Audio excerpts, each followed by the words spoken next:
High viewers, doctors kitchen and ব্লগসের আজকের এপিসোডে আপনাদেরকে স্বাগত জানাচ্ছি। নাড়ু খাচ্ছি বন্ধুরা। আপনাদের সাথে আছি আমি অধ্যাপক ডক্টর নাজনীন নাহার, ক্যান্সার রোগ নির্ণয় বিশেষজ্ঞ। বন্ধুরা, আশা করি আপনারা সবাই খুব খুব ভালো আছেন। আমি ভালো নেই বন্ধুরা, আমার একটু ঠান্ডা লেগেছে, গায়ে একটু র্যাশ উঠেছে। কিন্তু আমার এক বন্ধু বলেছে যে খেজুর গুড়ের পায়েস খেতে চান উনি, রেসিপিটা যেন দেই। তো এখন তো শীতকাল, এখন যদি খেজুর গুড়ের পায়েস আমি রেসিপিটা না দেই তাহলে তো দেরি হয়ে যাবে। তো শত সীমাবদ্ধতার পরেও আমি শুধু জাস্ট খেজুর গুড়ের পায়েসের রেসিপিটা দেখানোর জন্য চলে এলাম রান্নাঘরে। এভাবে আপনারা যে কোনো পায়েসই করবেন, কিন্তু আজকে খেজুর গুড় দিয়ে করে দেখাচ্ছি। আমি একটু ঘি দিলাম,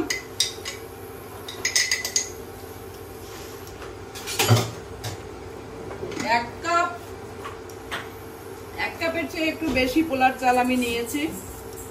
এটা পানি ঝরিয়ে রেখেছি। এটা একটু হালকা করে এই তেলে ভাজবো ঘিতে।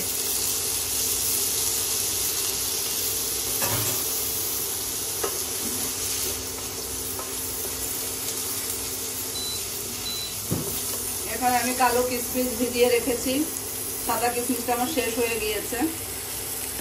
খেজুরের গুড় এদিকে দেখান। খেজুরের গুড়টা আমি আগে একটু গরম পানিতে দিয়ে জাল দিয়ে ঠান্ডা করে নেব।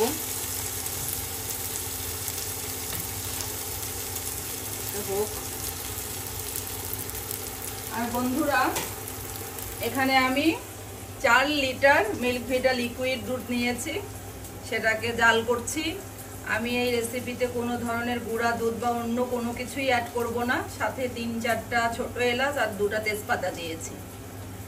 এখন আমি করব কি, এই চালটা যখন ঠান্ডা হয়ে যাবে আমি হালকা করে চালটাকে ব্লেন্ড করে নেব বন্ধুরা। বন্ধুরা, আমার চালটা ঠান্ডা হয়ে গিয়েছে, আমি ব্লেন্ডারে দিয়েছি। কিন্তু মনে রাখবেন, আমার ব্লেন্ডারটা আবার চালুই ছিল। দেওয়ার সঙ্গে সঙ্গেই এটা মোটামুটি 2 বার ঘুরে গিয়েছে। আমি আবার বন্ধ করলাম। আপনারা ব্লেন্ডারে দেওয়ার পরে 1 2 3 4 5 এই গুনতে গুনতেই কিন্তু শেষ হয়ে যাবে, এর বেশি দেওয়া যাবে না।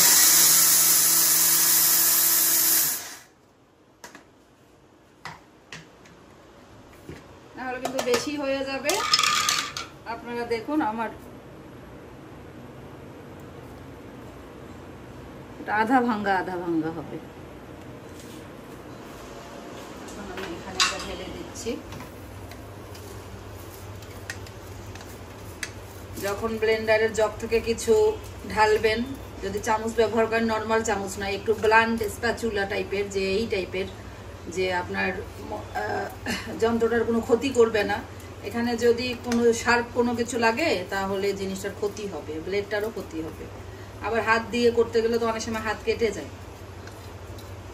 খুব সাবধানে আমি জিনিসগুলো ঢাললাম। এখানে আমি আস্তে করে একটু নেড়ে দিই।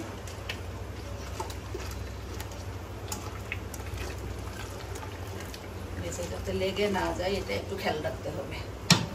আর এখন কিছুই কাজ নেই, এখন কম জালে চালটা সিদ্ধ হোক। আর বন্ধুরা, এই কথাটা কিন্তু খেয়াল রাখবেন যে চালটা ভিজিয়ে পানি ঝরতে দিয়ে 10-15 মিনিট রাখবেন। মানে ভিজিয়ে 15 মিনিট রাখবেন না, চালটা 4-5 বার ধুয়ে যখন ঝরাতে দিবেন সেই অবস্থাতে 15 মিনিট রাখলেই হবে। যেই পানিটা চালের গায়ে লেগে থাকবে সেটাই সরাসরি চালটা শুষে নিবে এবং একটু সফট করবে চালটাকে।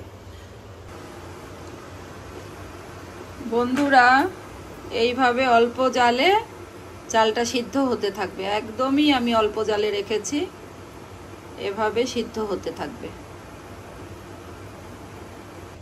বন্ধুরা, আমার পায়েসটা প্রায় ডান, আমি দেখাচ্ছি এরপরে আমি কি করব। এটা আমি নামালাম। এটা আমি একদম পুরো অল্প জালেই কিন্তু আমি ধীরে ধীরে সিদ্ধ করলাম। এখনকার কনসিস্টেন্সিটা দেখতে পাচ্ছেন। তো ঠান্ডা হলে আর একটু ঘন হবে। আমি এই পর্যায়ে আগে থেকে গলিয়ে রাখা গুড় অ্যাড করব।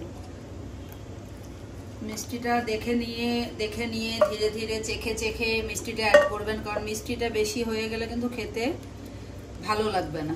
মিষ্টিটা হতে হবে একদম পারফেক্ট, আপনি যেরকম খেতে চান।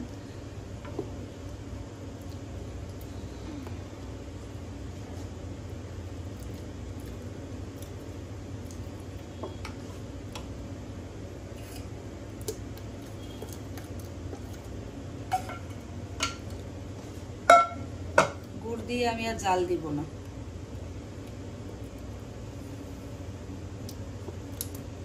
আর চালটাও কিন্তু প্রপারলি সিদ্ধ হতে হবে। চাল যদি একটু শক্ত শক্ত থাকে তাহলে কিন্তু ভালো লাগবে না, আবার একেবারে ভর্তা হয়ে গেলেও ভালো লাগবে না। এই জন্য কয়েকবার চেক করতে হবে যখন সিদ্ধ হতে থাকে।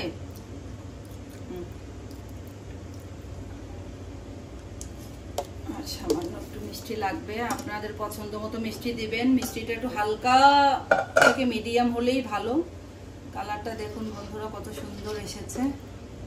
ঠান্ডা হলে ঠিক এই কনসিস্টেন্সিতেও খাওয়া যাবে, আবার ঠান্ডা হলে আর একটু ঘন হবে, সেরকমও ভালো লাগবে। দেখি আমারটা কত দূর হয়। তো বন্ধুরা ঠান্ডা হোক, পরিবেশন করব, যখন খাবো তখন আবার আপনাদের সাথে দেখা হবে। বন্ধুরা আমার রান্না মোটামুটি শেষ। আপনাদের ভাইয়াও চলে এসেছে, শুনলেই অনেক বকাবকি করবে। আমি বলেছিলাম যে আমার শরীরটা একটু হালকা খারাপ, রান্নাঘরের গরম লাগাতে ডক্টর নিষেধ করেছে, গায়ের মধ্যে একটু র্যাশ উঠেছে। তো দেখুন আমার এই যে কনসিস্টেন্সিটা, আর একটু ঠান্ডা হলে আর একটু জমবে। আপনাদের যদি মনে হয় যে বেশি ঘন হয়ে গিয়েছে, সামান্য একটু হালকা গরম দুধ সামান্য একটু অ্যাড করে দিবেন, এটা ঠিক হবে, একদম পারফেক্ট হবে। এটা কালো কিশমিশ দিয়েছি, কালো কিশমিশ দেখা যাচ্ছে। আমি তোমাকে মানা করলাম যে রান্নাঘরে যেতে, তারপরে তুমি রান্না করে। আরে আমার এক ছোট বন্ধু বলেছে যে খেজুর গুড়ের পায়েস খেতে তার ইচ্ছা করছে, যেন রেসিপি দেই। এখন শীতকাল চলে গেলে কি রেসিপি দিয়ে লাভ হবে বলেন? টেস্ট করেন, একটু গরম গরম আছে কিন্তু একটা রিভিউ দেন যে কেমন লাগতেছে।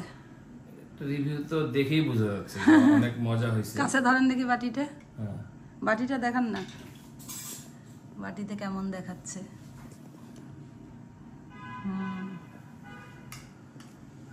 গরম যদিও, অল্প একটু নিয়ে খান।